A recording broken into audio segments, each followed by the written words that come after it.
और ये पूरा का पूरा कथित एलिज्ड शराब घोटाला झूठ है, फर्जी है और गंदी राजनीति से प्रेरित है।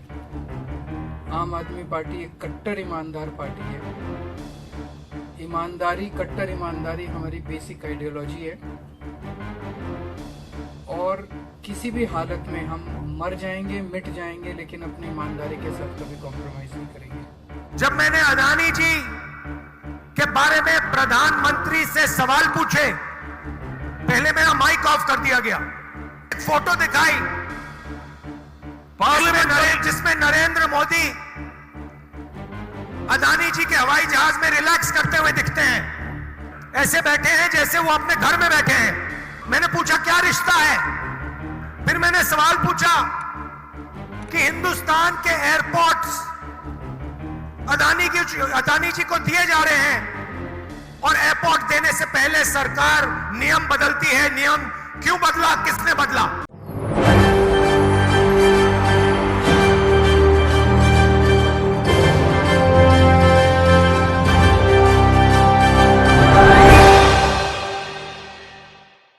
मोदी सरकार की तरफ से कहा जाता है कि लोकतंत्र खतरे में है और लोकतंत्र को खतरे में डालने का काम सिर्फ विपक्ष पार्टियां ही कर रही हैं, जिसके तहत कांग्रेस को घेरा जाता है, राहुल गांधी पर निशाना साधा जाता है। राहुल गांधी वही हैं जो अडानी मुद्दे को लेकर जेपीसी की जांच की मांग करते हैं।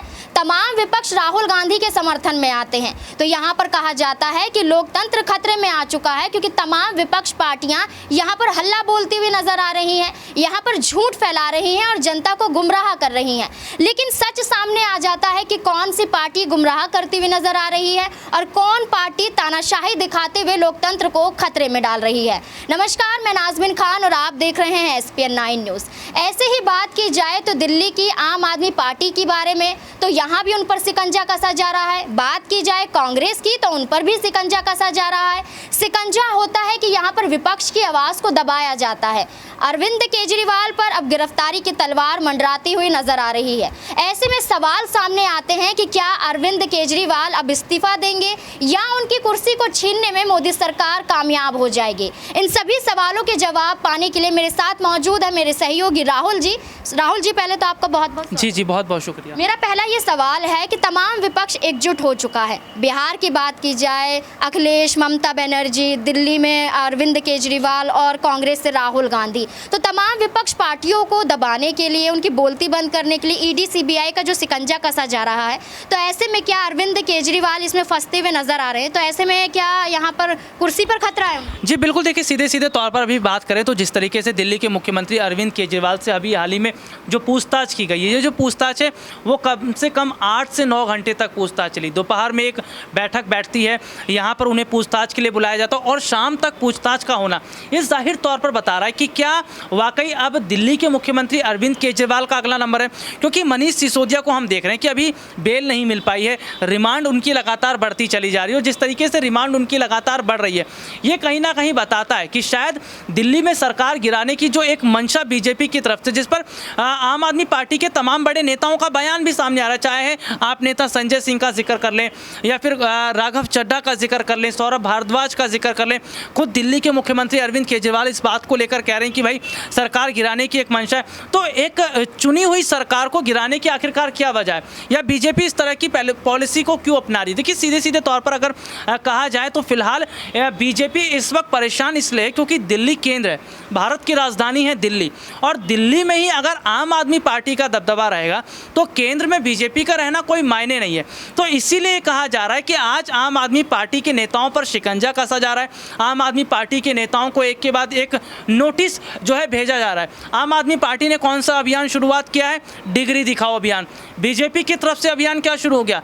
नोटिस भेजो अभियान। तो सीधे तौर पर देखा जा रहा है कि जो नोटिस लगातार एक के बाद एक आ रहे हैं, चाहे वो विपक्ष में तेजस्वी यादव का जिक्र कर ले, उनको नोटिस आ जाता है, लालू परिवार को नोटिस आ जाता है, आम आदमी पार्टी के नेताओं को नोटिस आ जाता जाता है तो क्या नोटिस के दम पर ये लोग चुनाव जीतने की कोशिश करें?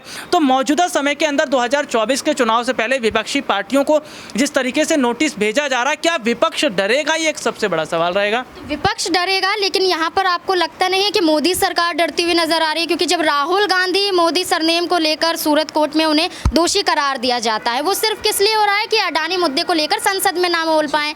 अब ऐसे ही अरविंद केजरीवाल पर निशाना साधा जा रहा है कि फर्जी डिग्री मामला ना खुल जाए। तो तमाम तरीके से विपक्ष की डर की बात आप कर रहे हैं, तो क्या ऐसे में मोदी सरकार डरती हुई नजर नहीं आ रही? बिल्कुल, देखिए सही मायने में अगर देखा जाए तो आज मोदी सरकार ही डरी हुई है, क्योंकि जिस तरीके से हम देख रहे हैं कि सरकार के पास आज मुद्दों पर बोलने के लिए कुछ रह ही नहीं गया।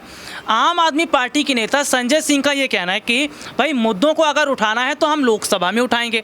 मुद्दे दो ही जगह उठाए जाते हैं, सदन में दो जगह, एक लोकसभा एक राज्यसभा। लोकसभा में मुद्दों को उठाने ही नहीं दिया गया, ये पूरी तरीके से बंद कर दिया गया। इसका सबसे बड़ा जीता जागता अगर हम देखें तो वो राहुल गांधी हैं, उनकी संसद की सदस्यता चली गई। तो संजय सिंह कह रहे हैं कि भाई अगर राज्यसभा में भी मुद्दा नहीं उठाएगा तो बंद ही कर दो, फिर राज्यसभा चलाने का मतलब ही क्या है? जब यहाँ पर विपक्ष मुद्दा उठा ही नहीं सकता है या विपक्ष के मुद्दे पर बात हो ही नहीं सकती है, तो क्या फिर भाई अपने दोनों सदन को बना रखा? देखिए सीधे सीधे तौर पर देखा जाए तो आज सरकार ये चाहती है कि जहाँ तक उनके दायरे हैं वहाँ पर नियम कायदे कानून को लगा दिया जाए ताकि विपक्ष ना बोल सके, विपक्ष अपनी आवाज़ को ना उठा सके। और संजय सिंह लगातार पीएम मोदी की फर्जी डिग्री को लेकर जो बात रख रहे थे, ईवीएम को लेकर बात कर रहे थे, ईडी सीबीआई को लेकर बात कर रहे थे, और सरकार से जो सवाल पूछ रहे थे उसमें ये देखने को मिला भाई किस तरीके से संजय सिंह का अगला नंबर आ ही गया।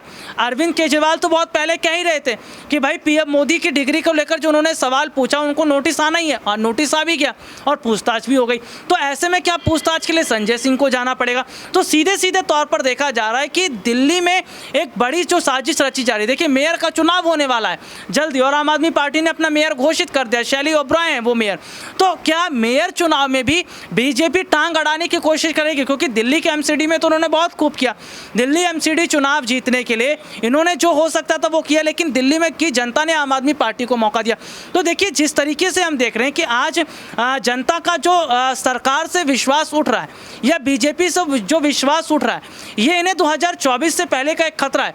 हिमाचल में आप हार जाते हैं, उत्तर प्रदेश की कई सीटों के उपचुनाव हार जाते हैं, चाहे मैनपुरी की बात कर ले, खतौली की बात कर ले, जसवंत नगर सीट की बात कर लें, ठीक है, इसके अलावा दिल्ली एमसीडी की बात कर लें, दिल्ली के मेयर की चुनाव की बात कर लें, तो लगातार जो बीजेपी को शिकस्त मिलती चली जा रही है वो कहीं ना कहीं ये जाहिर तौर पर बताती कि आने वाले वक्त में अगर आम आदमी पार्टी जो है वो इसी तरह की रणनीति अपनाकर चलेगी तो 2024 में बीजेपी के लिए मुश्किलें खड़ी कर सकती हैं।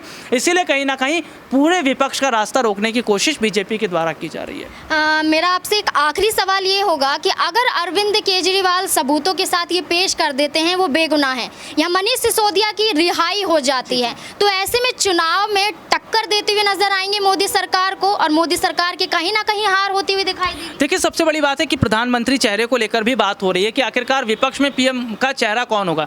हालांकि विपक्षी पार्टी के नेता राहुल गांधी के नाम पर हामी भर चुके हैं, चाहे मैं नीतीश कुमार की जिक्र कर लूँ या जिक्र तेजस्वी यादव का जिक्र कर लूँ, या जिस तरीके से मायावती भी कहीं ना कहीं कह रही हैं कि एक युवा होना चाहिए।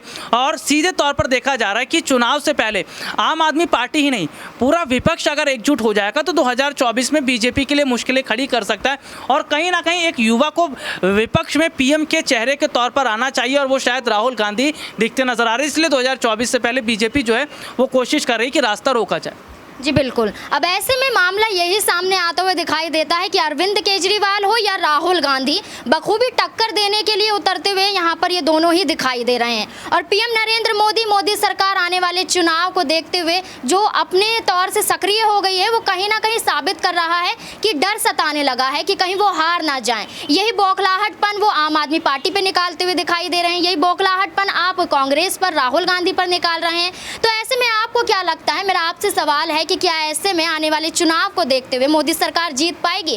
क्या इनकी ये रणनीति काम कर पाएगी? क्या है आपका मानना? कमेंट बॉक्स में जरूर बताएं। मुझे दीजिए इजाजत, धन्यवाद।